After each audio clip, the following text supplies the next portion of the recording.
이사야 47장입니다. 이사야 46장과 47장은 연결돼 있어요. 그러니까 하나님께서 그러니까 이스라엘 백성들을 구원해 내실 것에 대한 말씀이죠. 벨과 느보가 무너졌다. 46장에 보면, 그러니까 이스라엘 백성, 바벨론의 신들이 무너진다. 이제 이런 이야기 쭉 46장에 보면 그런 표현이 나와 있고요. 47장에 보면 이제 바벨론의 심판에 대해서 다루고 있습니다. 바벨론의 심판. 1절 이하를 좀 읽어볼까요? 같이 한번 1절 읽죠. 처녀딸 바벨론이여 내려와서 티끌에 앉으라. 딸 갈대하여 보좌가 없어졌으니 땅에 앉으라. 네가 다시는 곱고 아리따다 일컬음을 받지 못할 것임이라. 여기 바벨론을 뭐라고 말해요? 처녀딸이라고 표현하죠. 여기 처녀라는 말은 침공을 받은 적이 없는, 수치를 받은 적이 없는 그런 의미이고요. 딸이라는 뜻은 뭐냐면 철저히 의존해야 될 존재인 것을 가르치죠. 의존, 피조물이라는 거죠. 바벨론도 마찬가지고 이스라엘도 마찬가지고 하나님을 의존해야 될 존재, 이런 의미예요. 그래서 바벨론이나 이스라엘이나, 그런데 바벨론이 교만하여 방종하고 또 하나님을 잊어버리면서 놓치면서 결국 멸망하게 되는 걸 말하죠. 여러분, 우리가 기억해야 될 사실은요, 우리가 뭐 좀 이렇게 많이 가졌고 상대적으로 우리가 높아지게 될 때 조심해야 될 거죠. 그러니까 마치 자기들이 잘해서 한 것처럼 생각하기가 참 쉬운. 그러니까 제가 자꾸 그런 말씀을 여러 번 나누죠. 뭐 십자가는 인류를 고발한다, 이런 표현했잖아요. 십자가는 인류를 고발한다.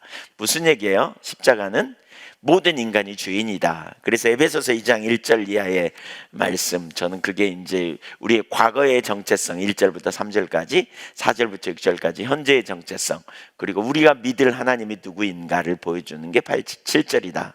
이렇게 말하는데, 허물과 죄로 죽었었던 너희, 그리고 세상의 공중권세 잡은 자를 따른, 그리고 마음과 육체 원하는 것을 하여 계속 마음과 육체 원하는 욕망대로 따라가서 진노의 자녀였다. 죄가 뭐예요? 태초의 죄가 뭐예요? 하나님이 따먹지 말라고 한 선악과 따먹은 거 아니에요? 하나님의 명령에 불순종한 거죠. 마귀의 말에 유혹에 넘어가고 하나님의 명령에 불순종해서 선악과 따먹은 게 죄거든요. 그러니까 우리가 염두에 둬야 될 것은, 죄는 하나님을 반역한 게 죄예요. 하나님의 말씀을 반역한 게 죄예요.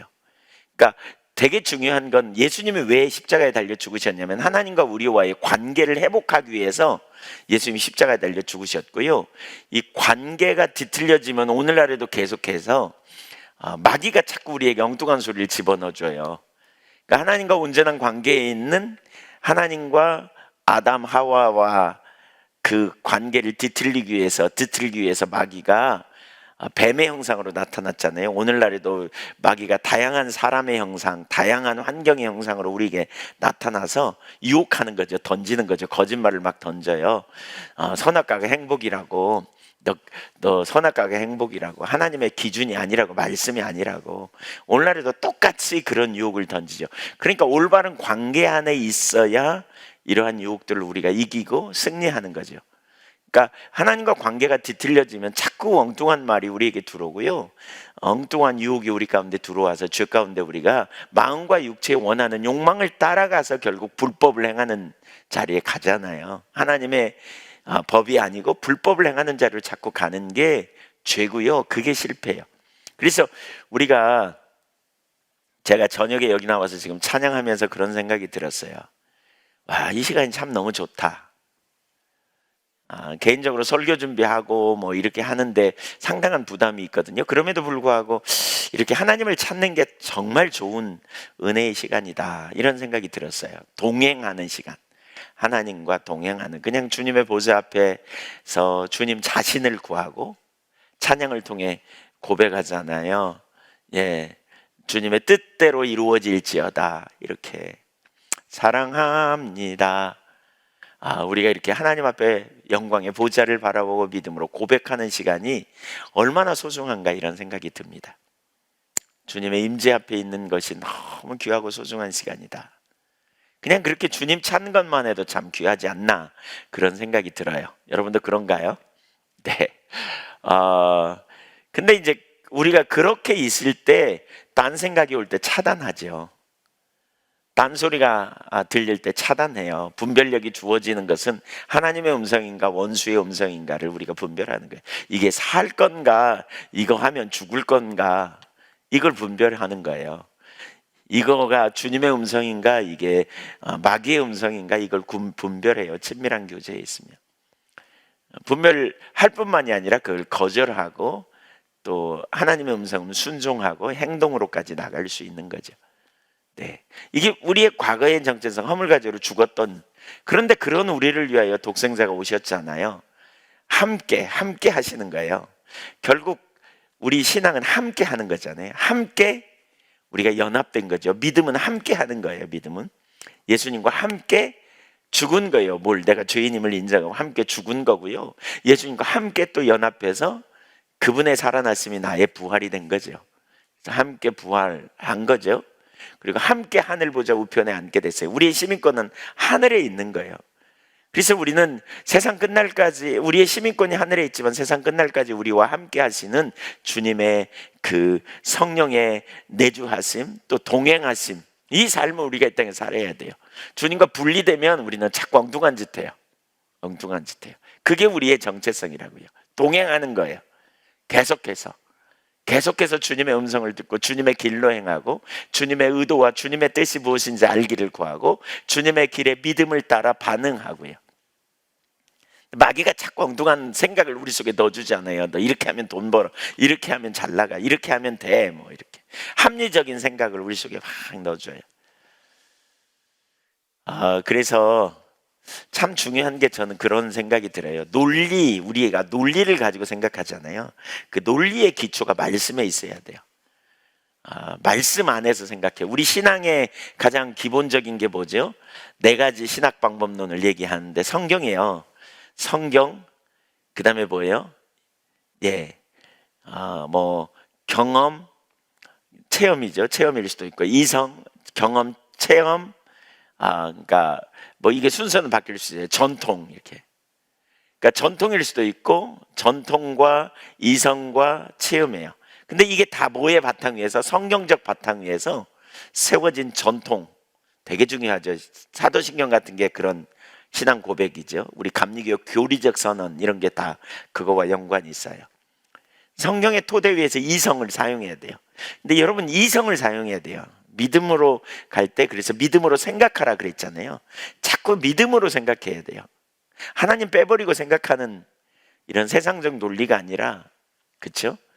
현대정신, 시대정신이라 그러죠. 왜 거기에 우리가 마음을 빼앗기는 게 아니고 하나님이 주신 말씀에 토대하여 생각하는 사람, 이게 성숙된 사람이에요. 이성을 잘 사용하는 사람.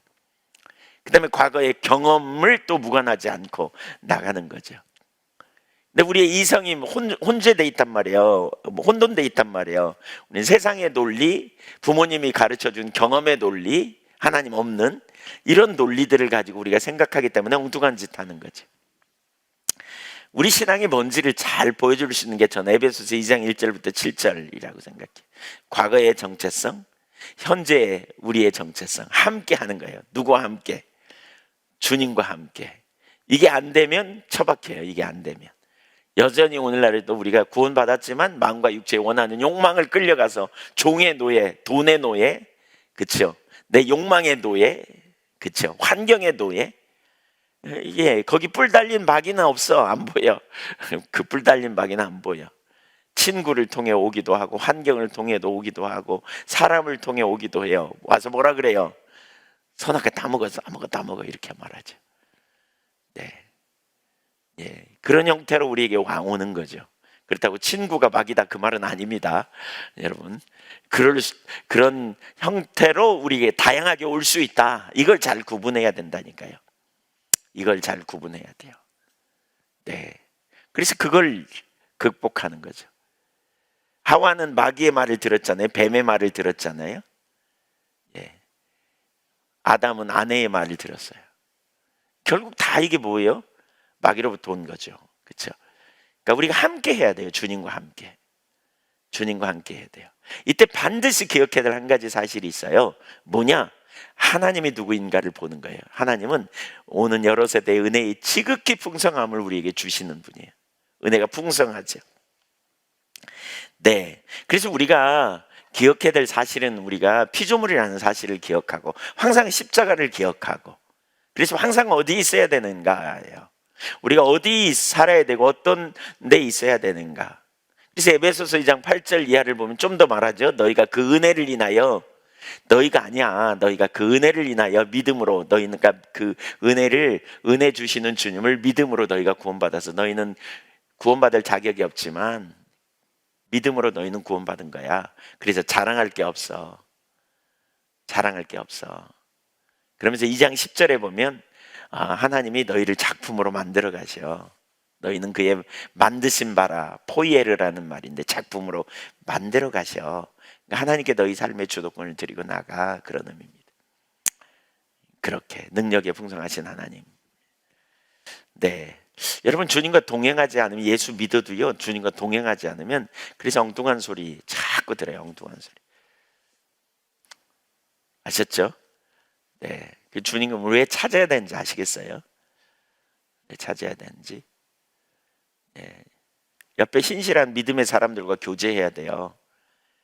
자꾸 나에게 하나님의 길을 제시해 줄 믿음의 사람을 둬야 돼요.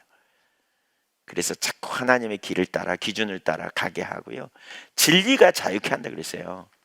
여러분, 하나님은 진리를 통해 와요. 말씀을 통해 우리에게 오신다고요. 우리가 하나님의 말씀 앞에 서야 생명이 있어요. 예. 그러니까 우리가 어떤 토대 위에 서야 하는지를 자꾸 기억하고 갈 필요가 있어요. 우리가 뭘 좀 가지고 있다면 교만해지죠. 이걸 놓쳐서 그래요. 과거의 정체성, 현재의 정체성, 이걸 놓치니까 그래요. 뭐 좀 되어가는 것 같으면 그만 교만해가지고 우리가 자부심 갖고 그러죠. 바벨론 한 번도 전쟁에 진 적이 없어요. 갈대아 땅에서 그냥 하나님께서 그 나라를 세웠더니 강성해진 거죠. 근데 지금 하나님께서 어떻게 하신다고요? 예, 여기 이렇게 말해요. 네가 티끌에 내려가 앉으라, 이렇게 말해요. 티끌에 내려가 앉으라, 이거는 회개를 의미하는 거거든요. 티끌에 내려가 앉으라. 예, 명령입니다. 티끌에 내려가 앉으라. 회개하라는 거죠. 근데 회개하지 않으면 결국 어떻게 해요? 보좌가 없어져요. 통치권이 사라져요. 그래서 어떻게 됩니까? 멸망한다는 거죠. 그래서 그 결과가 뭐냐? 찬란했던 바벨론의 문명, 곱고 아리따웠던 바벨론의 문명이 형편없이 돼버린다는 거죠. 다 무너질 거라는 거죠. 진짜 중요한 게 오늘 설교의 핵심 주제는 겸손입니다. 겸손. 그러니까 우리는 그 겸손을 잘 생각해야 돼요. 제가 교만과 겸손이라는 단어를 성경에서 쭉 찾아봤다 그랬잖아요, 전에. 그리고 그 성경 구절을 보다가 너무 많아가지고 다 연구할 시간이 없어서 그냥 못했는데, 그걸 쭉 보면서 제가 느낀 한 가지는 그거예요. 하나님은 겸손을 정말 기뻐하시고요, 교만을 엄청 미워하세요. 겸손해야 돼요, 겸손. 근데 그 겸손이 정확히 어디 가면서 찾을 수 있느냐? 십자가 앞에요. 아까 에베소서 2장 1절부터 7절 제가 자꾸 얘기하죠. 저는 이게 우리의 정체성이다. 정체성. 예.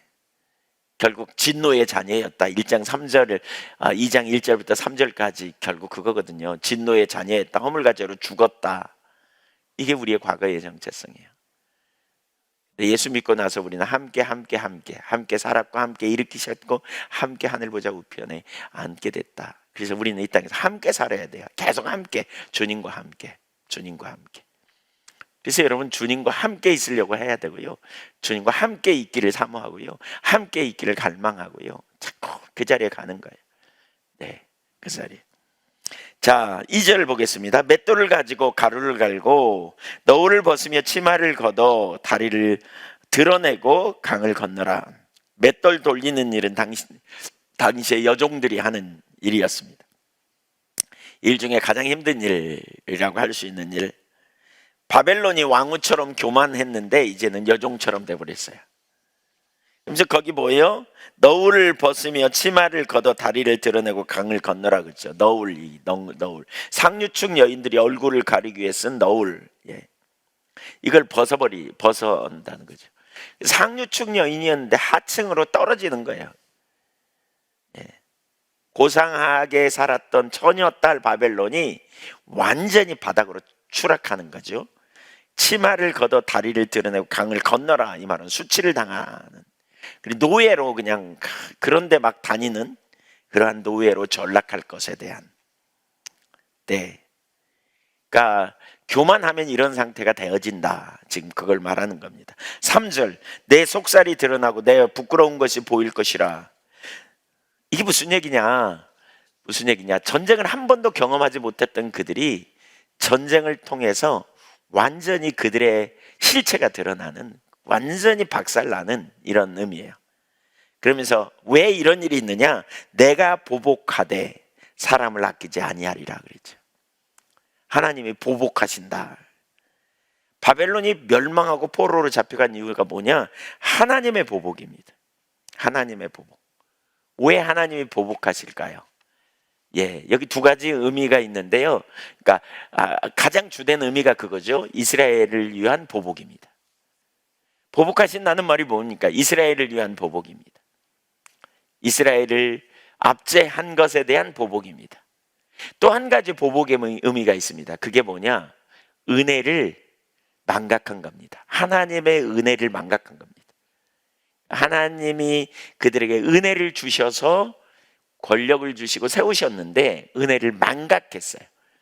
그래서 뭐예요? 보복하시겠다는 거예요. 보복하시겠다. 그래서 여러분, 교만하면 심각한 게요, 은혜를 잊어버려요. 교만하면 정체성을 잃어버려요. 이제 뒤에 쭉 나와요. 그게 이 교만이 얼마나 심각한 존재인지 몰라요. 왜 하나님이 교만을 그렇게 싫어하시는지 이사야서를 보면서 너무 절박하게 이렇게 적나라하게 보는 것 같아요. 하나님 교만을 얼마나 싫어하는지. 언약을 맺으셨잖아요. 하나님이 이스라엘을 택하셔서 하나님 노릇 해주시겠다고, 그들을 애굽에서 건져내시고 구원해내시고 하나님의 능력으로 구원해내시고 그들을 신의 산으로 인도하셔서 언약을 맺으시죠. 그러면서 뭐라 그래요? 나는 너희 하나님 노릇 해줄게, 내가. 너는 내 백성이 되라 그랬잖아요. 백성 노릇 해야 돼요. 하나님 노릇 해주시겠다, 그 말은 두 가지 의미가 있어요. 하나는 뭐냐? 필요를 채우시고 돌봐주시겠다는 거예요. 보호해 주시겠다는 거예요. 상급과 그리고 방패와 그리고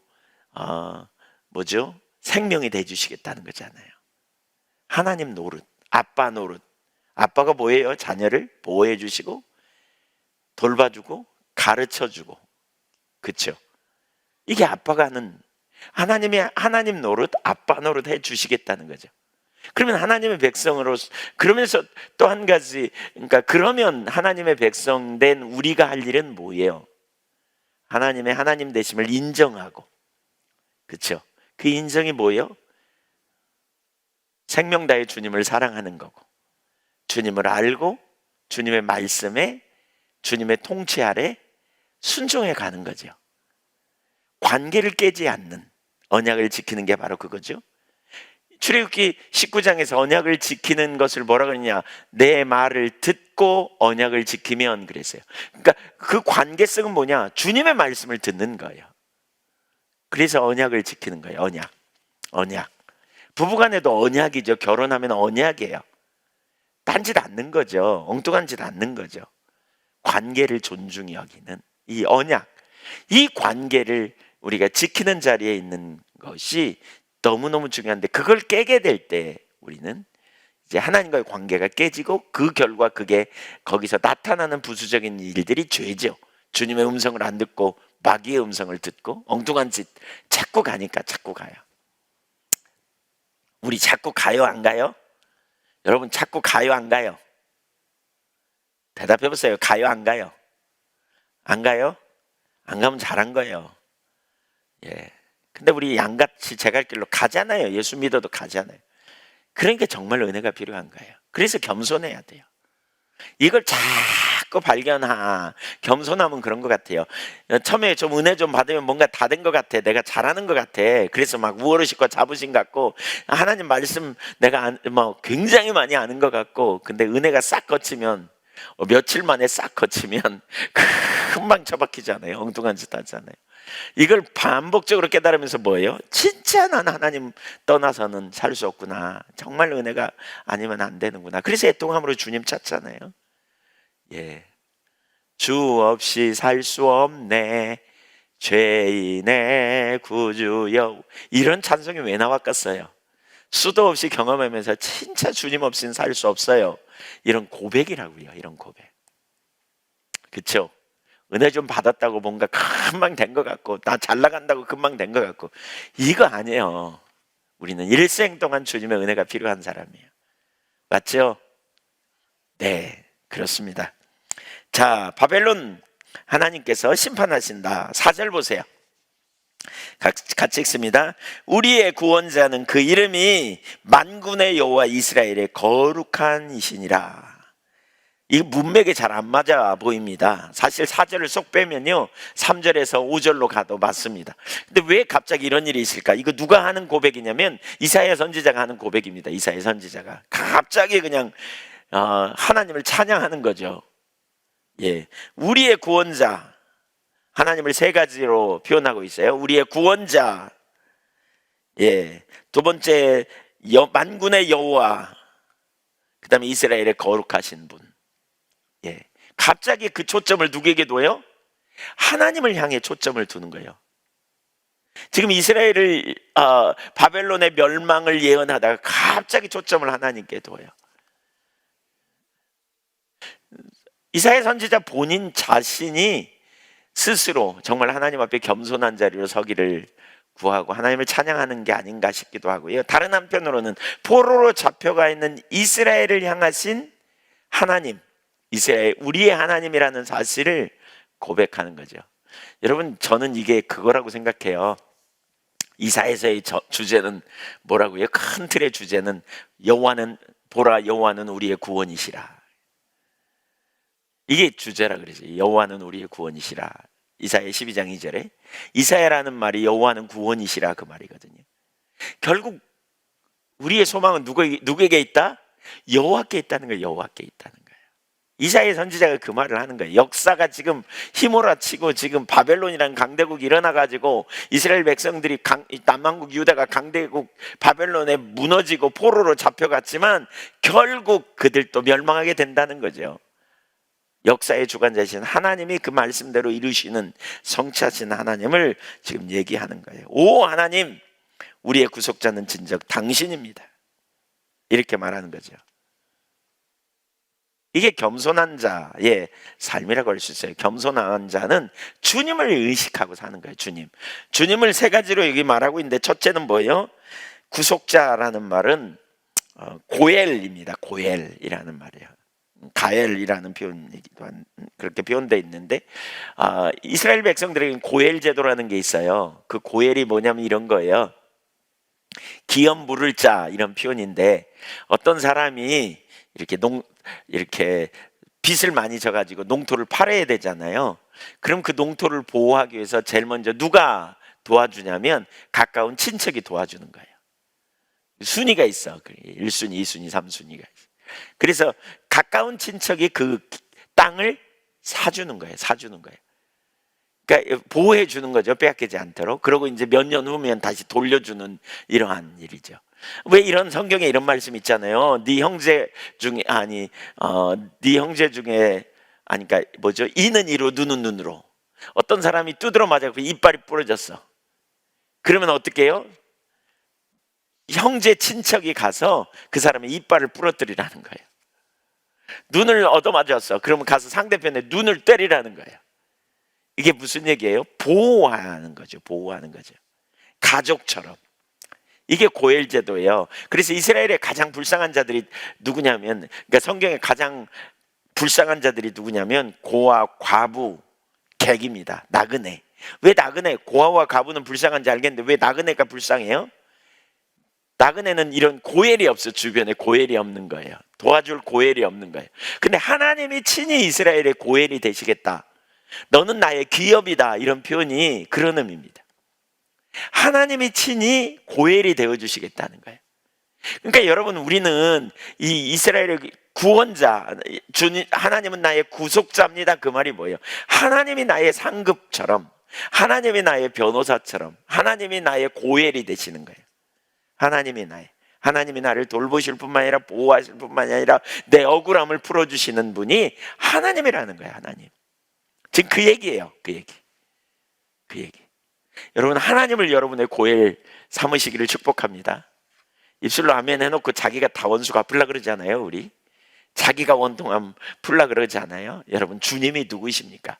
두 번째로 그 주님이 누구라고요? 만군의 여호와래요. 만군의 여호와. 한마디로 말하면 전능하신 하나님이에요. 능력의 하나님이에요. 능력의 하나님. 그 하나님은 또 어떤 분이라고요? 거룩한 분. 그 하나님은 일처리 하면서 거룩하신 분이에요. 공의를 따라 행하고요, 완전하게 행하시는 분이에요. 예. 추접스럽게 행하지 않는다는 거죠. 예, 거룩하신 분이세요. 바벨론이 대단한 위세를 떨쳤지만 그러나 하나님께서 저들을 낮추시고 수치스럽게 하실 텐데 이는 이스라엘을 위한 고엘이 되신 하나님의 역사예요. 보복하신다, 그 말이 그런 의미예요. 능치 못하심이 없고 거룩하신 신실하신 하나님. 여러분, 세상이 아무리 불합리하게 돌아가고 우리가 그거예요. 다 이해할 수 없어도, 우리 주일날 지금 대전에서 듣고 있을지 모르겠는데 대전에서 오신 분이 그러시더라고요. 자꾸 뭐가 어려움이 있으니까 초점이 하나님께 안 가고 환경으로 간다, 이렇게.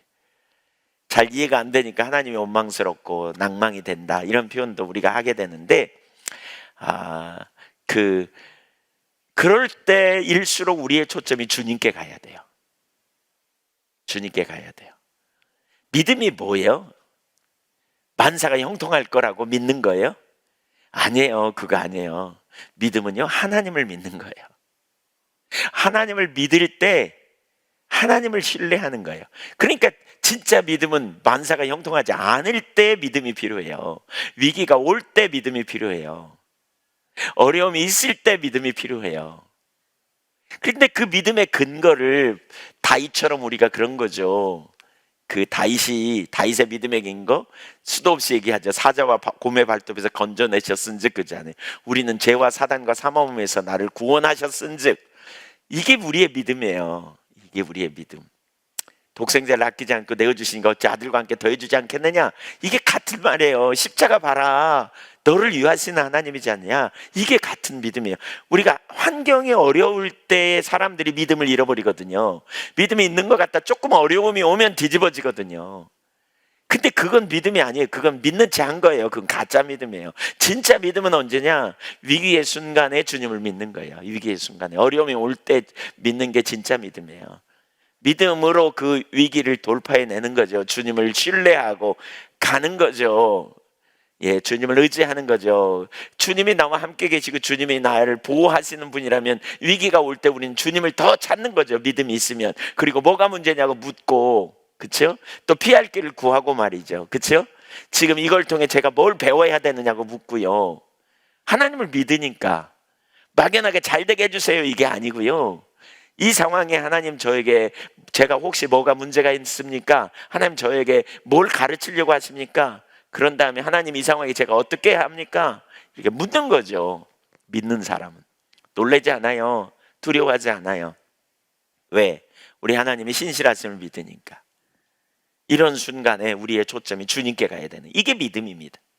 이 자리에 있어야 합니다, 여러분. 낭망하지 않는 거죠. 그래서 믿음의 사람은. 그래서 다윗이 바울 사도가 이런 고백을 하잖아요. 사방으로 우겨쌈을 당해도 쌓이지 않는데, 아니 우겨쌈을 당했다는 말이 무슨 말인지 아시죠? 쌓이지 않아요. 답답한 일을 당해, 너무 답답해. 그래도 어떻게 해요? 낙심치 않는데. 왜? 하나님을 신뢰하니까요. 이 믿음이 있어야 우리가 공의를 행하는 사람이 돼요. 그리스도인은 공의를 행해야 되잖아요. 공의를 행하려고 하는데 어떤 일이 벌어져요? 수치를 당하고 멸시를 당하고 사람들로 무시를 당할 수 있고 왕따 당할 수도 있어요.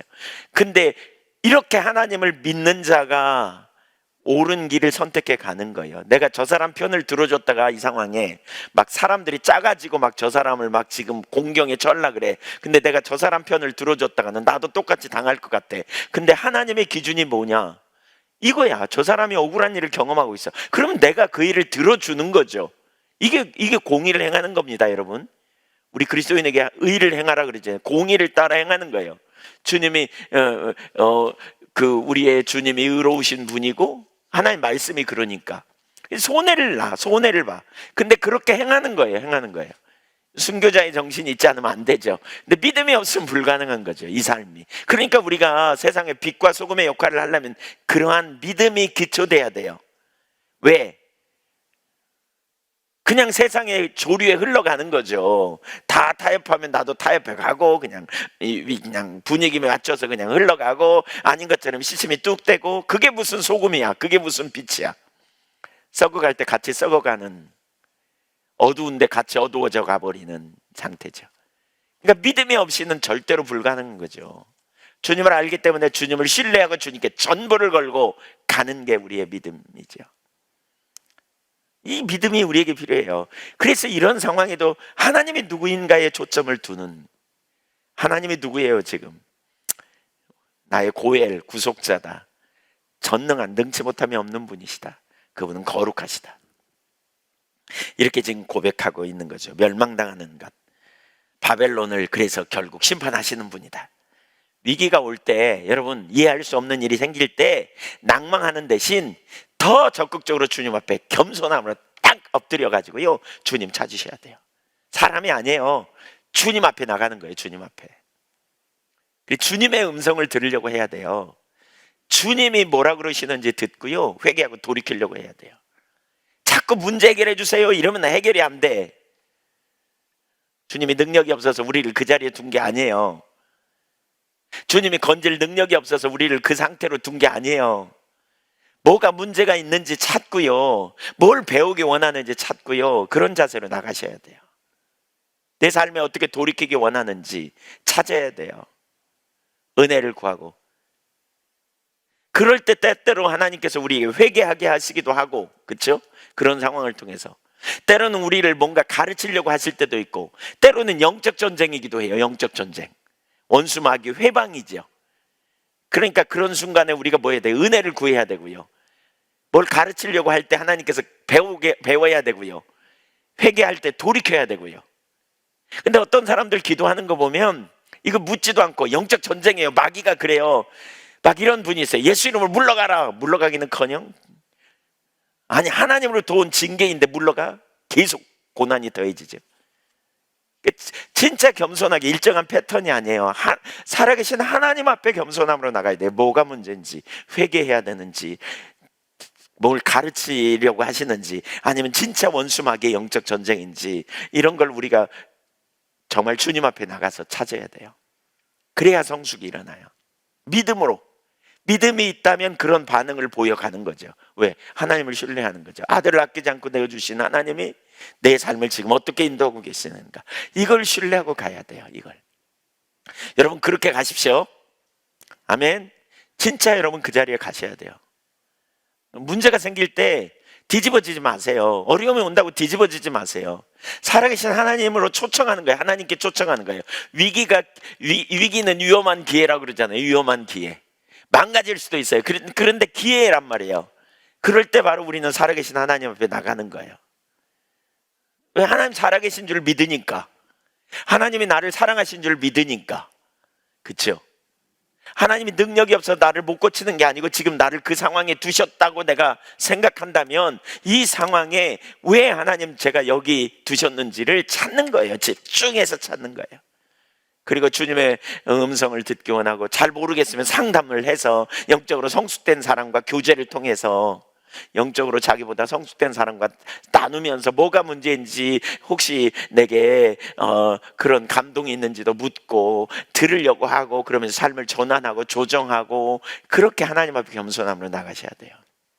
그래야 회복이 일어나요. 그래야 치유가 일어나요. 거기 그러면서 전환해 가는 거죠. 전환해 가는.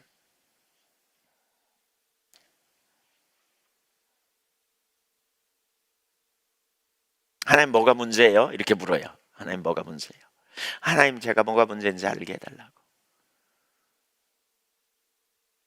이런 기도로 나갈 때 여기 진도를 못 나가는데, 이런 기도로 나갈 때 반드시 신뢰해야 될 게 십자가예요. 그래서 십자가 반드시 알아야 돼. 십자가에 뭐가 있어요? 내가 죄인이야. 난 선함이 없어. 그래서 하나님의 아들이 나를 구원하기 위해 오신 거예요. 그분의 사랑, 그분의 한량없는 은혜, 그걸 보면 분명히 하나님은 나를 위하셔요. 분명히 나를 사랑하세요. 그렇죠? 분명히 나를 잘되게 하기를 원하세요. 하나님의 생각은 재앙이 아니라 평안이고 생명을 주려는 것이에요. 십자가를 보면 이 확신 가운데 굳게 서야 돼요, 여러분. 그 확신 가운데 선다면 지금 내게 있는 문제, 내게 있는 상황, 내게 있는 형편 우연이 아니야. 그렇다면 이 주님을 믿는다면 그 주님, 내가 믿는 주님을 토대해서 주님께 나가는 일이 되어져야 되는 거죠. 네. 네. 자, 아이고, 네. 필요 없는 건 아니지만 또 이 부분으로 또 인도하셔서 믿음으로 굳건하게 서시면 좋겠어요. 자, 그러면 5절 이하에서부터 6절 이하에서부터 볼까요? 5절 이하에서부터 바벨론이 왜 심판받는가, 그 이유가 여기 나옵니다. 5절 읽어보겠습니다. 딸 갈대하여 잠잠히 앉으라. 흑암으로 들어가라. 네가 다시는 여러 왕국의 여주인이라 일컬음을 받지 못하리라. 뭐예요? 심판하시는데 영광이 사라진다는 거죠. 딸 갈대의 영광이 사라져요. 예, 흑암으로 들어가라. 잠잠히 앉으라. 네가 말해야 듣지도 않아. 영향력도 없어. 그리고 너는 빛이 아니야. 너는 흑암으로 들어가. 이제 깜깜해져. 다시는 여러 왕국의 여주인이라 일컬음 받지 못할 거야. 네가 과거에는 권위가 있었지 이제 땅바닥에 패대기 칠 거라. 그 말입니다. 영향력이 사라져. 그 말입니다. 왜? 교만함 때문입니다. 교만함의 특징 여기 몇 가지를 가만히 좀 빨리 읽겠습니다. 첫째, 그들에게는 이스라엘 향한 긍휼함이 없었습니다. 여러분, 교만하면요 긍휼이 없습니다. 교만한 사람은 우리 마음이 높아지면요 불쌍히 여기는 마음이 없습니다. 자기중심이 되면서 다른 사람에 대해 불쌍히 여기는 마음이 사라져 버립니다. 왜냐하면 자기가 잘나서 자기가 잘해서 했다고 생각하기 때문에 다른 사람에 대한 불쌍한 마음이 없어져요. 긍휼히 여기는 마음이 없어져요. 6절 보겠습니다. 시작. 전에 내가 내 백성을 노하여 내 기업을 욕되게 하여 그들을 네 손에 넘겨주었거늘. 그러니까 하나님이 하나님의 백성을 심판하셔. 그 언약을 깨뜨려서 넘겨줬다는 거죠, 바벨론에게. 근데 네가 그들을 긍휼히 여기지 아니하고 늙은이에게 내 멍에를 심히 무겁게 메우며, 이렇게 말하죠. 왜 하나님이 바벨론을 심판하느냐? 이스라엘 백성들을 불쌍히 여기지 않았다는 거죠. 이스라엘 백성들은 하나님의 기업인데. 네, 여러분, 하나님이 화나면 그 백성을 징계에 내놓고 심판에 내놓으면 관심이 없을 거라고 생각하잖아요. 근데 안 그래요. 부모가 자녀가 잘못하면 어떻게 해요? 혼내키잖아요. 부모는 자녀가 잘못하면 혼내키죠. 그때 어떤 벌을 주잖아요. 벌을 줘요. 근데 자녀가 벌 받는 걸 보면 부모가 마음 아파하거든요. 또 그렇죠? 저놈을 고치기 위해서 벌을 좀 주면 좋겠다 그랬는데 또 그 자녀가 너무 수치를 당해. 그러면 또 얼마나 부모의 마음이 아파요. 또 그냥 안쓰럽고 그냥. 지금 그런 마음이에요. 이게 하나님 마음이에요. 근데 하나님이 이스라엘 백성들을 그렇게 고치려고, 돌이키게 하려고 바벨론 손에 맡겼더니 바벨론 이 인간들이 너무 교만해가지고 그냥 완전히 죽여놨다는 거죠, 자기 백성. 하나님이 그냥 너무 화가 나신 거죠. 내가 언제 너한테 그렇게 하라 그러대? 뭐 이런 거죠. 그래서 하나님이 저들에게 보복하시겠다는 거예요. 네. 한편으로 하나님의 마음을 여러분 기억하세요. 그러니까 하나님의 사랑을 기억하세요. 하나님의 백성들을 징계에 내놔도요, 그 징계는 끝장내겠다는 게 아니에요, 여러분. 그러니까 우리가 어떤 순간이든지 예상치 못한 어려움이 있을 때 우리는 그 자리에서 즉각 돌이키는 게 필요해요. 고집 부리면 안 돼. 겸손함으로 진짜 하나님 앞에 뭐가 문제인지 나와야 돼요. 은혜를 구하는 자로 가는 거예요. 하나님의 마음을 읽어내야 돼요, 환경을 통해서. 그렇죠? 그러니까 다윗이 사무엘하 24장 14절에 보면 그가 인구계수 하지 말라 그랬는데 인구계수 하잖아요. 그것 때문에 세 가지 징계 중에 하나를 택하라 그랬더니 다윗이 그러거든요. 내가 고통 중에 있거다 그러면서 여호와는 긍휼이 크시니 여호와의 손에 빠지고 사람의 손에 빠지지 않겠다 이러잖아요. 하나님의 긍휼을 다윗은 알았어요. 하나님이 자기를 다루어 주시도록 그렇게 한 거예요. 근데 바벨론은 교만했다는 거죠. 여러분, 마음이 높아지면요, 인정머리가 없습니다. 인색합니다. 다른 사람을 향한 긍휼의 마음이 없습니다. 마음이 높아지면 용서 못합니다. 그래서 용서 못하는 건 마음이 높아져서 그래요. 내가 하나님 앞에서 어떤 존재인지 안 보여서 그래요. 십자가 앞에 서야 돼요. 다시. 그리 가야 용서도 되고, 그리 가야 진짜 나 같은 죄인을 살리신 주님의 은혜, 내가 이렇게 용서받았는데, 어쩌면 내가 십자가 옆에 섰다면 예수님을 향해 조롱을 퍼붓을 수도 있는데, 나도 어쩌면 예수님을 정죄하면서 십자가에 못 박으라고 소리쳤을 수도 있는데, 그 예수님이 십자가에 높이 달리신 채로 바라보면서 그렇게 말하는 거죠. 주여 저들의 죄를 용서하여 주옵소서. 우리를 그렇게 용서하신 주님의 은혜로 우리가 구원받고 주님의 제자가 됐는데, 그렇죠? 구원받은 하나님 백성인데, 그래서 뭐라 그래요? 1만 달란트 우리는 빚진 자였는데 탕감받았다는 거예요. 근데 겨우 100데나리온 빚진 것 같고 우리는 시비 걸고 용서 절대 안 해. 그런 여러분의 마음이 느껴지면요, 여러분이 그런 자리에 있다면 애통해야 돼요. 복음이 안 보여서 그래요. 우리 마음이 교만하다는 표시예요. 용서해달라고 구해야 돼요.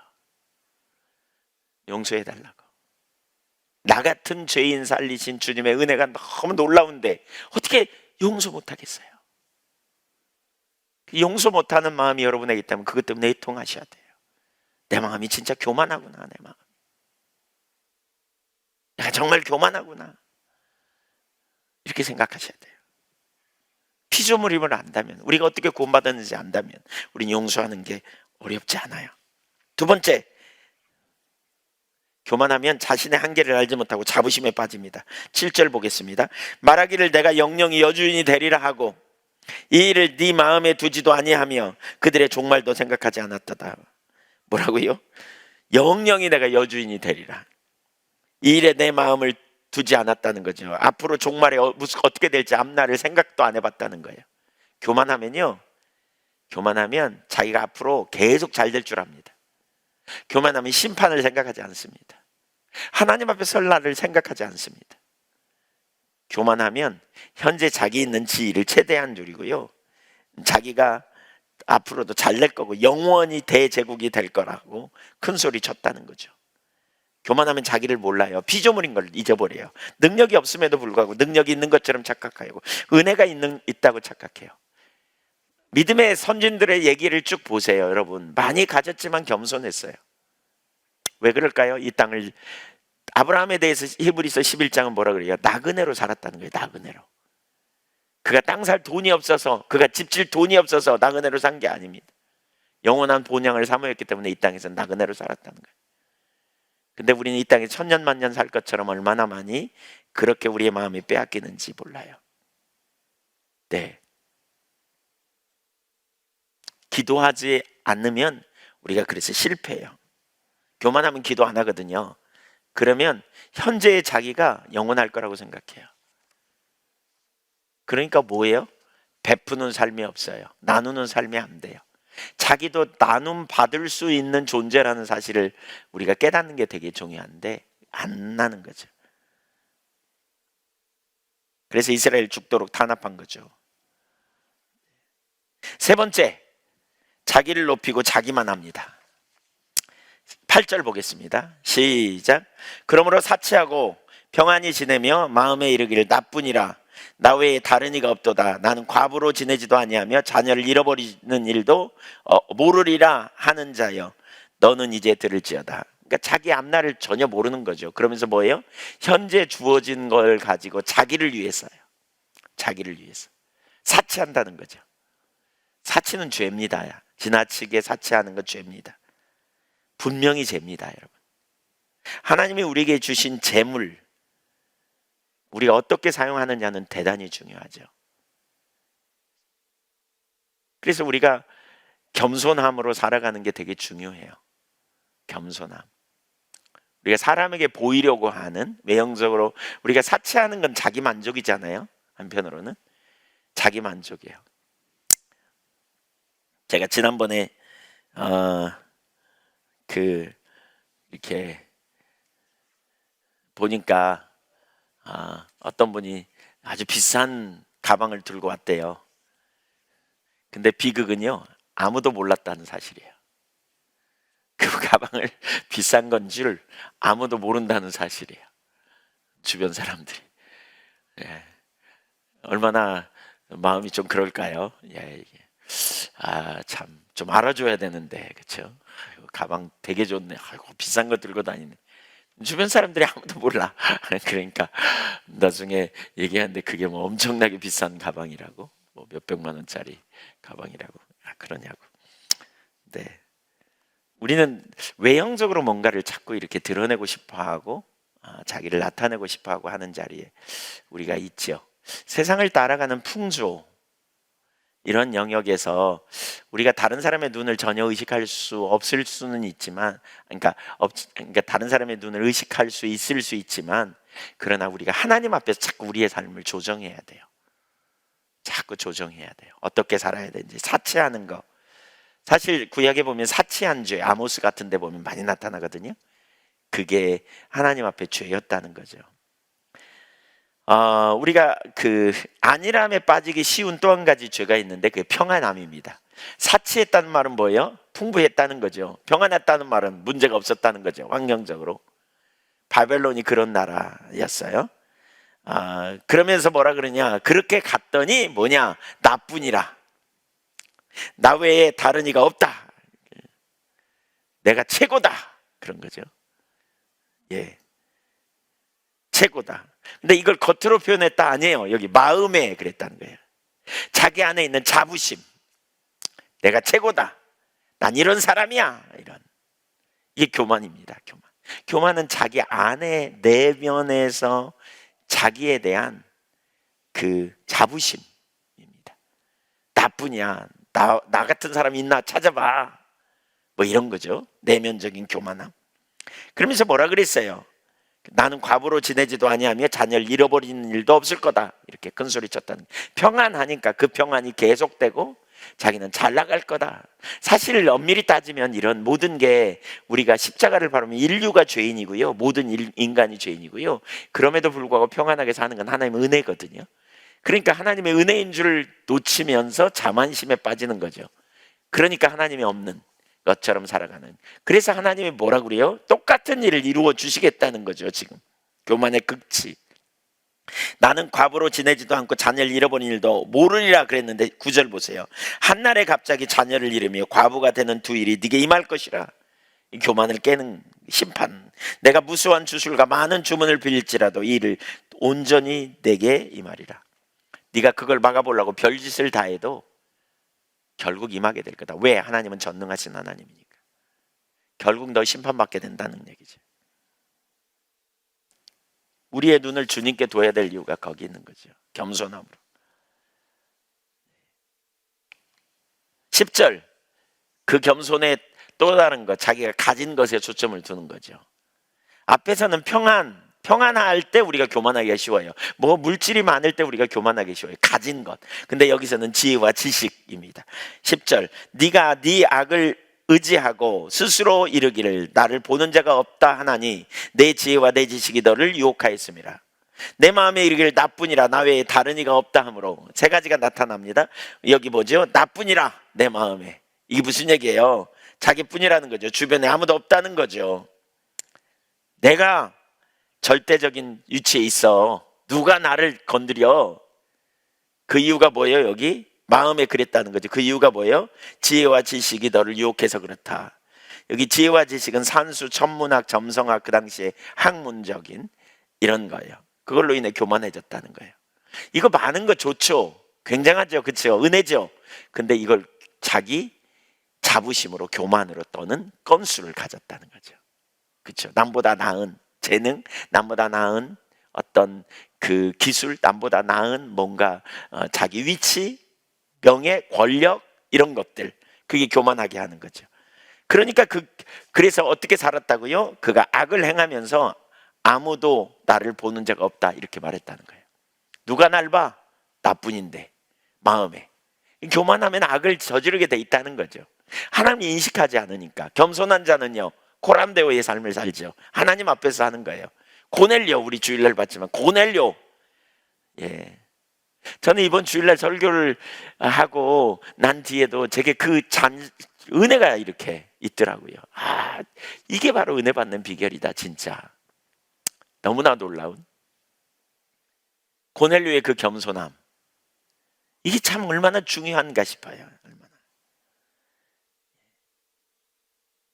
아무도 자기를 안 본다 이렇게 생각해요. 교만한 자는 그래서 죄를 짓게 돼 있어요. 하나님 앞에서의 삶이 안 되니까. 결국 11절 이하에 보면 재앙이 네게 임하리라. 그러나 네가 그 근원을 알지 못하며, 어디서부터 재앙이 오는지 몰라. 왜 재앙이 오는지도 몰라. 이 근원을 몰라. 교만하면요 분별력이 가려요. 문제가 왔을 때 뭐가 문제인지도 몰라. 이게 심각합니다. 세 가지를 얘기하는데, 재앙이 내게 임하리라. 근원을 알지 못하며, 손해가 내게 이르리라. 그러나 물리칠 능력이 없으며, 파멸이 호련히 내게 임하리라. 그러나 네가 알지 못할 것이니라. 재앙, 또 여기 손해, 파멸, 세 가지를 쓰면서 네게 임하리라 그러잖아요. 재앙, 손해, 파멸. 근데 막을 수도 없고 어디서 오는지도 모르고 어떻게 해야 될지도 모르는 거죠. 어떻게 해야 되는지 모르는. 완전히. 여러분 교만하고 싶어요? 이거 들으면서 교만 안 해야 되겠죠? 네, 교만 안 해야 돼요. 그래서 이 모든 것을 하나님은 다 알고 계시죠. 알고 계시죠. 그러면서 12절부터 15절은 여기서 아무도 벗어날 수 없다 그 말입니다. 그냥 읽어보면 그 말입니다. 그건 시간이 없으니까 그냥 안 하겠습니다. 안 하겠어요. 12절부터 15절까지는 그런 말씀입니다. 교만이 얼마나 심각한지 생각해 보세요. 어쨌든 겸손해야 돼요. 어쨌든 하여튼 겸손해야 돼요.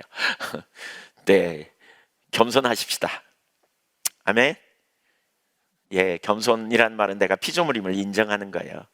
주님 없이는 안 돼. 그래서 주님의 음성을 들으려고 하는 거예요. 그래서 주님 앞에서 서려고 하는 거예요. 자꾸 그렇게 주님을 찾는 거예요. 겸손한 사람. 자꾸 감사하는 거예요. 겸손한 사람은 주신 은혜에 감사해요. 그래서 겸손한 사람은 어떻게 돼 있어요? 긍휼을 베풀어 다른 사람한테. 겸손한 사람은 용서해. 겸손한 사람은, 그렇죠? 받은 은혜에 자꾸 감사하고, 이런 게 다 겸손이에요. 겸손한 특징. 오늘 설교를 듣다 보니까 내가 교만한 것 같다 이렇게 생각하는 분 손 들어보실래요? 네, 내가 많이 교만했구나 이런 거. 예, 그래서 그 부분을 회개하는 거예요. 하나님, 제가 정말 교만했습니다. 교만은 멸망의 선봉이요. 그랬어요. 멸망의 선봉. 겸손은 존귀함의 앞잡이니라. 잠언 16장 18절에 교만한 멸망, 패망의 선봉이에요. 패망. 교만이 얼마나 심각한지 몰라. 진짜 달팍 엎드려서 하나님, 제가 하나님 앞에 겸손하고 싶다고, 하나님 은혜가 필요하다고, 주님 저의 삶에 와달라고, 주님 제 가정에 임하여 달라고, 주님 제게 영광을 나타내 달라고, 주님의 통치와 능력과 주권을 나타내 달라고, 이렇게 우리 기도하면 좋겠어요. 이렇게. 네, 아멘. 추가곡 49번 우리 찬양할까요? 겸손히 주님 앞에 섭니다. 주님만이 나의 모든 것, 사랑합니다. 마음과 뜻 힘 다해. 그러니까 주님을 사랑하고 하나님을 온 마음으로 구하는 이게 겸손이에요.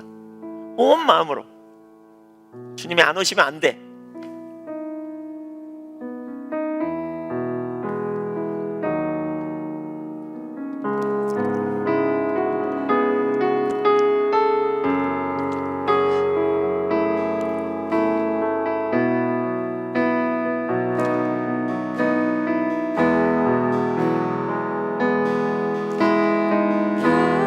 손이 주님 앞에 섭니다.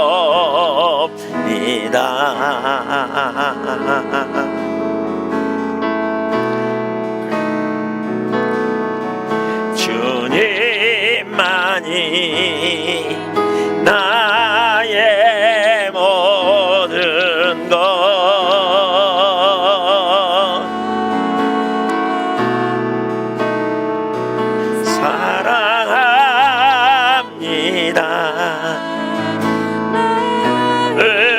마음과 뜻 힘 다해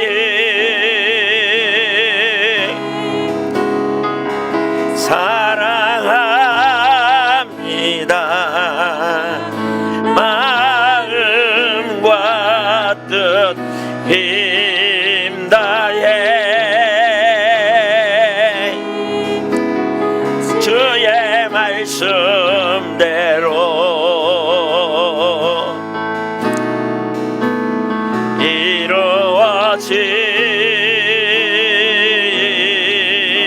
이루어지다. 나의 모든 것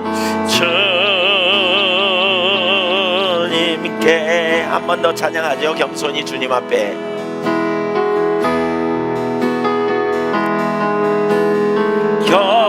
겸손히 주님 앞에 섭니다.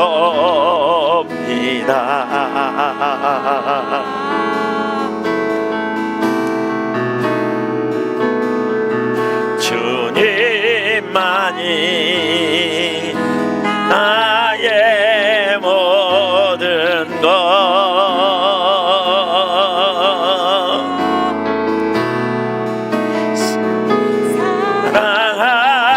사랑합니다. 마음과 뜻 힘 다해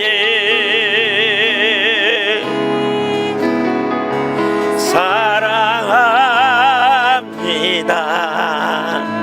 마음과 뜻 힘 다해 주의 말씀대로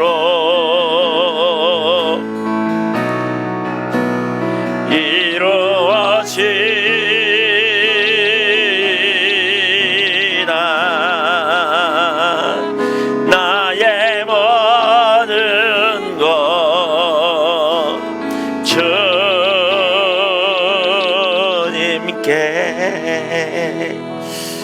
우리 하나님 앞에 우리 겸손함으로 나가기를 원합니다.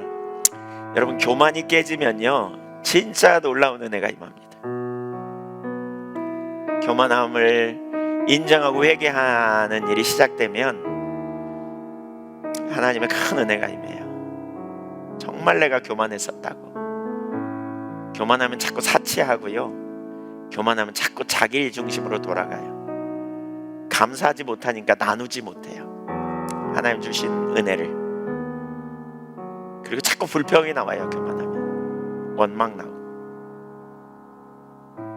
하나님 베풀어 주신 은혜가 너무 놀라운데 조금 잘못되면, 조금 어려우면 막 불평 나고 원망하고, 교만하면 그렇게 돼요. 교만함의 요소는 우리 중에 없는 사람이 없을 거예요. 아마 순간 그리가 아닐까요? 사실 겸손이 뭔지도 모르는 경우가 많고요, 대부분의 경우는. 그래서 오늘은 그런 기도를 좀 하면 좋겠어요. 회개하는 거죠. 하나님, 제가 이런 영역에서 교만해요, 이런 영역에서 교만해요. 정말 주님이 필요해요. 이렇게 십자가의 대속의 은혜를 생각하면서 우리가 그 보좌를 향해 나가는 그런 시간을 좀 갖기 원합니다. 같이 기도하겠습니다. 오 할렐루야. 우리 아버지 하나님 감사합니다. 오늘 또 아버지 하나님 저희들에게 바벨론을 통해서 바벨론에게 주시는 메시지를 통해서 저희가 주님 앞에 어떻게 가도록 또 어떻게 서야 하는지 알게 해주셔서 너무너무 감사합니다. 믿음으로 주님 앞에 나아갑니다. 영광의 주님을 의지하고 나아갑니다. 신실하신 하나님 믿음으로 주 앞에 섭니다. 오 할렐루야. 우리 하나님 영광으로 임하여 주옵소서. 기름 부음으로 역사하여 주옵소서. 아멘. 우리 주님을 의지하고 경외함으로 주 앞에 나아갑니다. 새롭게 하신 주의 은혜를 저희 가운데 부어주시고 날마다 공급하신 주의 임재와 능력 아래 붙들림 받아 살아가도록 오 하나님 은혜 위에 은혜를 다하여 주옵소서. 아멘. 주님 그렇습니다. 우리의 교만을 들춰내시고 보게 하셔서 하나님 아버지 저희가 교만이 깨져 진리를 알고 교만이 내려져 주님을 알고 교만이 내려져 분별력을 갖고 교만이 내려져 믿음의 삶을 살 수 있도록 은혜를 부어주시옵소서. 우리의 교만한 모습들 성령님 조명하셔서 깨닫게 하시고 중심에 외게 하며 하나님을 우리가 마음으로 높아져 우리가 하나님을 떠나고 또 하나님 자기중심적인 자리에 있었던 우리들의 생각과 이론을 회개하며 애통해함으로 나아갑니다. 오 하나님 아버지 긍휼과 자비를 베풀어 주시고 은혜로 함께 하시며 겸손함으로 주 앞에 나아가는 주의 백성들에게 긍휼과 자비를 베풀어 주옵소서. 우리의 교만을 용서하여 주옵소서. 아버지 하나님 아버지 하나님 주신 은혜 그 허물가제로 죽었던 우리를 살리신 하나님의 그 크신 사랑과 은혜가 얼마나 놀라운데 하나님 우리 마음에 교만함으로 하나님 기뻐하는 자리에 서지 못했던 우리들의 상태를 회개하고 주 앞에 겸비함으로 나아가오니 큰시고 놀라우신 은혜로 채워주시고 우리 하나님께 영광이 되는 삶이 되도록 은혜를 부어주옵소서. 오 우리 하나님 영광으로 임하여 주옵소서. 원능으로 임하여 주옵소서. 은혜로 임하여 주옵소서. 아버지 영광을 나타내 주옵소서. 기름 부음으로 역사하여 주옵소서. 할렐루야. 하나님 감사합니다. 아버지 하나님 주를 찾고 갈망하며 사모하여 주 앞에 나갑니다.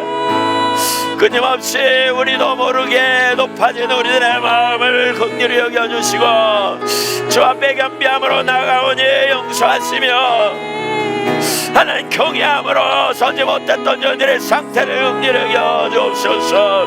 은혜로 함께하여 주옵소서. 왜곡된 생각들 왜곡된 이론들 하나님 아버지 하나님 중심에 있지 못했던 우리들의 논리를 용서하여 주옵소서. 오주여 불쌍히 여겨 주옵소서. 은혜를 부어주시옵소서. 하나님 전심으로 하나님을 구하지 못하고 하나님 앞에 서 있기보다 인본주의적인 생각 이론 논리를 가지고 우리가 하나님 자기를 변호하려는 자리에 섰던 우리들의 생각을 용서하여 주시고 주를 경외함으로 하나님 아버지 주의 음성을 듣고 주님을 기쁘시게 하고 주님과 온전한 관계성에 있기를 사모하고 갈망함으로 주 앞에 나아가는 아버지 믿음의 용들로 서기를 원합니다. 오 할렐루야. 하나님 모든 은혜와 평강의 하나님 지각에 뛰어나신 우리 아버지의 영광을 우리가 보기를 원하고 우리 아버지의 길로 행하기를 원합니다. 오 할렐루야. 우리 하나님 영광으로 임하여 주옵소서. 기름 부음으로 역사하여 주옵소서. 생명으로 역사하여 주옵소서. 능력으로 역사하여 주옵소서. 주님 우리의 죄를 회개하고 주 앞에 나아갑니다. 아버지 하나님 긍휼과 자비를 베풀어 주시고 하나님 영광을 우리의 삶에 나타내시며 아버지 거룩한 가으로 옷 입혀 주옵소서. 할렐루야. 바바바 얄라바라 러리러리러리러리비칼 하나님 아버지 긍휼과 자비를 베풀어 주옵소서. 무엇이 교만인지도 깨닫게 하여 주셔서 하나님 아버지 주의 백성들이 돌이키게 하시고 높아진 마음이 내려지게 하시고 하나님의 은혜 가운데 새롭게 되는 놀라운 역사가 일어나도록 은혜를 부어주시옵소서. 아버지 하나님 영광으로 임하여 주옵소서. 우리의 마음이 높아져 인색하고 우리의 마음이 높아져 이기적이고 자기중심적이고 다른 사람을 판단하고 우리의 마음이 높아져 우욕하고 우리의 마음이 높아져 사치하고 감사하지 못한 하나님 우리들의 상태와 우리들의 형편을 지금도 보게 하시고 아멘. 중심에 돌이켜 주님 우리가 어떤 존재인지 깨달아 알도록 은혜를 다하여 주옵소서. 주님의 크시고 놀라우신 은혜와 능력과 임재를 저희가 경험하지 못하고 살았다면 하나님 용서하여 주시고 아멘. 우리와 동행하시는 우리 주님의 은혜로 우리가 매일 살아야 될 텐데 하나님 아버지 그렇게 서지 못했던 저희들의 상태와 저희들의 모습을 하나님 앞에 회개하며 애통함으로 저 앞에 나가오니 크시고 놀라우신 하나님 은혜의 하나님 생명의 하나님 능력의 하나님 오시옵소서. 오셔서 만져주시고 오셔서 영광을 나타내주시고 아버지의 영광을 우리로 경험하도록 인도하여 주옵소서. 오 할렐루야. 하나님 역사하여 주옵소서. 아버지 우리 가운데 능력으로 성령의 빛을 비춰주셔서 알게 하시고 중심에 돌이켜 주를 경외하는 자리에 서도록 우리 하나님 은혜를 부어주시옵소서. 아버지 역사하여 주옵소서. 오 하나님 역사하여 주옵소서. 역사하여 주옵소서. 주님 만나주시고 회복시켜주시고 새롭게 하시며 아버지 영광을 경험하는 놀라운 역사의 자리로 서도록 은혜를 부어주시옵소서. 오 할렐루야. 하나님 역사하여 주옵소서. 아멘. 감사합니다. 바바바얄라마라라리라리라리라리미카 오얄라마라리라리라리라리라리라리라리라리라리라리라리라리라리라리라리미카 긍휼과 자비를 베푸소서. 아버지 영광을 나타내소서. 아멘. 할렐루야. 우리 하나님 아버지 빛을 비춰주시옵소서. 저에게도 빛을 비춰주시옵소서. 어디로 돌이켜야 되는지 무엇이 문제인지 알게 하시고 하나님 경외함으로 받은 은혜로 인하여 기뻐하며 주님을 찬양하며 주님의 임재를 갈망하고 주님의 영광을 보며 주님의 뜻과 의도와 목적을 따라가 하나님 남대함으로 따라가도록 우리의 눈을 열어주시옵소서. 오 할렐루야. 주님 우리 가운데 더 강한 능력으로 더 강한 임재로 오시옵소서. 생명으로 오시옵소서. 능력으로 오시옵소서. 아버지 영광을 나타내 주옵소서. 아버지 행하신 역사를 보게 하여 주옵소서. 오 우리 하나님 아버지 역사하여 주옵소서. 주님 감사합니다. 역사하여 주옵소서. 아버지 영광을 나타내 주옵소서. 아멘. 주님이 함께 하심이 주님과 함께하고 동행함이 저희의 삶의 최고의 축복일진데 하나님 아버지 높아진 마음 교만한 마음 아버지 우리가 주 앞에 나가는 것을 가로막는 그러한 모든 것을 우리가 애통해하며 하나님 배설물로 여기며 지금은 주 앞에 겸비함으로 나가오니 우리 하나님 우리에게 은혜를 부어주시고 우리 아버지 하나님 저희에게 능력을 베풀어 주시고 저희들에게 조명해 주셔서 하나님의 영광을 하나님의 임재 아래 거하는 놀라운 역사를 경험하며 나가도록 은혜를 부어주시옵소서. 오 할렐루야. 우리 하나님 감사합니다. 모든 지각에 뛰어나신 하나님 능력으로 오시옵소서. 주의 백성들 가운데 임하시옵소서. 아버지 영광을 나타내 주옵소서. 신실하신 하나님의 영광을 경험하며 나가도록 은혜를 부어주시옵소서. 오 할렐루야. 바바바얄라바라리라리라리라리라리라리미카 아멘. 주님 강한 능력으로 오시옵소서. 주님 우리의 삶의 왕권을 회복하시옵소서. 우리의 삶의 주권을 회복하시옵소서. 주님 주님의 말씀이 우리에게 생명이 되시옵소서. 주님의 말씀이 우리에게 능력이 되시옵소서. 주님 영광으로 임하여 주옵소서. 주님을 왕으로 모시는 주의 백성들을 일으키시옵소서. 주님만 주님의 통치권 안에 온전히 들어가는 주의 백성들을 세우시옵소서. 생명보다 주님의 말씀을 귀하게 여기는 세대를 세우시옵소서. 하나님의 말씀에 집중하고 하나님을 사모하고 갈망하는 무리들을 세우시옵소서. 교만이 내려져서 안일함이 내려져서 주님의 임재 안에 있음이 큰 기쁨이며 주님의 임재 안에 머무르는 것이 진정한 만족인 세대를 세워주시옵소서. 아멘. 성령님 오셔서 지금 주의 백성들을 만져주시옵소서. 함께 부르짖어 주를 구하는 주의 백성들을 만져주시고 영광으로 임하여 주옵소서. 오 주님 오시옵소서. 아버지 만져주시고 회복시켜 주옵소서. 새롭게 하신 은혜를 더하여 주옵소서. 주님만 하실 크게 일을 이루어 주옵소서. 아멘. 주님의 영광을 보기를 원합니다. 주님 알기를 원합니다. 주님 사모합니다. 주님 갈망합니다. 오 성령님 능력으로 물부터 부어주시옵소서. 기름 부음으로 역사하여 주옵소서. 샤바라리를 비라리 비엘라바라리라리라리라 비엘라바라리라리라리라리 비카 이알라바라리라리라리라리라리 비엘라바라리라리라리라리 비엘라바라리라리 비카 아바바바바 얄라바라리라리라리라리 비엘라바라리라리라리 비엘라바라리라리라리 비카 아멘 할렐루야 바바바바바 얄라바라리라리라리 비카 아버지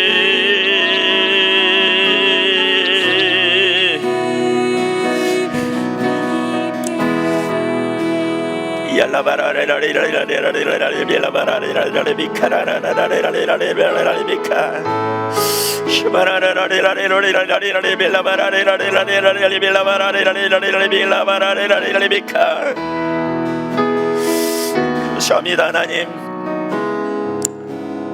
아멘. 감사합니다. 영광으로 임하시옵소서. 권능으로 임하시옵소서. 능력으로 임하시옵소서. 할렐루야 바바바바 얄라바라리라리라리라리 비엘라바라리라리라리라리 비엘라바라리라리 비카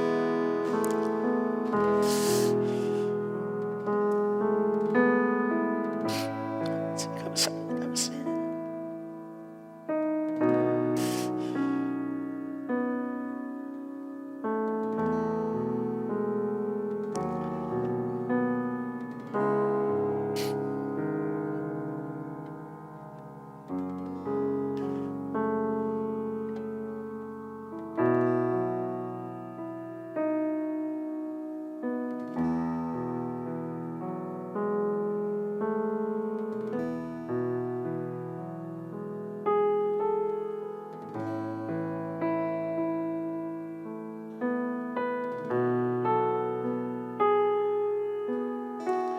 여러분 하나님께 해답이 있습니다. 하나님 여러분은 우리의 좋으신 아버지세요.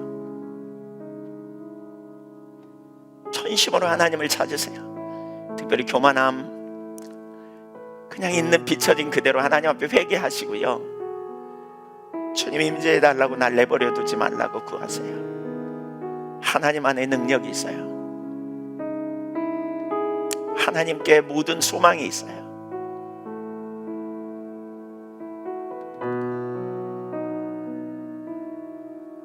여러분의 상태를 그대로 고백하면서 하나님 앞에 우리의 혀의 말을 알지 못하시며 하나도 없는 하나님 앞에 기도를 응답하시는 하나님 앞에 내 소리를 들으시는 하나님 앞에 겸비함으로 부르짖으며 구하십시오. 긍휼히 여겨달라고 새롭게 하신 은혜를 부어달라고 구하십시오. 아까 에베소서 2장의 허물과 죄로 죽었던 나를 살리신 십자가의 대속의 은혜를 기억하고 나와 함께하기 원하시는 주님의 마음을 알고 부욕한 거, 남 판단하고 정죄한 거 이게 다 교만에서 나오는 거예요. 기도하다 보니까 그런 부분이 저에게도 비춰집니다. 남에 대한 부정적인 생각 가지고 갔다는 거 하나님 주시지 않은 건데 너무나 쉽게 우리가 그 마음 내면이 내는 소리 우리 자아가 내는 소리에 우리가 동조하고 따라간 거 이런 것들 내 자아를 보호하려고 변호했던 것들 그러면서 남을 끌어내리는 거예요. 얼마나 하나님 보시기에 심각한 죄인지 이런 부분들이 혹시 있다면 여러분도 회개하시면 좋겠어요. 진짜 중심에 하나님 앞에 회개하고 은혜를 구하십시오.